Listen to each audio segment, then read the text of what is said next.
Прегласувањето во 4 општини во кои не беше постигнат потребниот цензус за гласање ќе го продолжи и мандатот на актуелниот состав на Државната изборна комисија, кој истекува на 15 јануари идната година.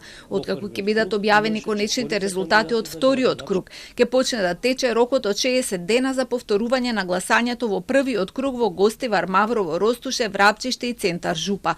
Председателот на Собранието Африм Гаши најави дека за ова прашање ќе се консултира и со ДИК, но лично смета дека нема потреба од промени во составот на комисијата додека изборниот процес не заврши целосно.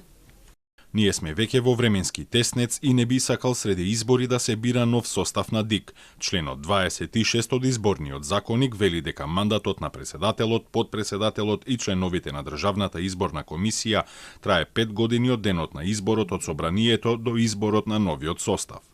Гаши не сакаше да коментира дали на левица им следува место во новиот состав на ДИК, откако председателот на оваа партија најави дека ќе бара измени на изборниот законник и свој член во највисокото изборно тело, а доколку тоа не се случи ќе има пекол во законодавниот дом. Од ДИК пак појаснуваа дека за некоја партија да добие член во комисијата се сметаат гласовите од парламентарните избори, а не од локалните. За измени во изборниот законник е разговарано и на денешната координација во Собранието, но ќе следат и нови разговори, вклучително и за сите идеи за финансирање на партиите и за прекројување на изборните единици, но не се знае кога ќе биде изготвен и ставен на дневен ред. Законникот кој е дел од реформската агенда мора да се донесе со консензус.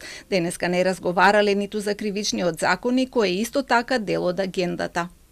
Вратата за новиот кривичен законник и за измените што ги бара управниот суд во однос на амнестирачките членови во него за извршена корупција во Собранието е отворена. Уште нема предлог, тоа зависи од владата.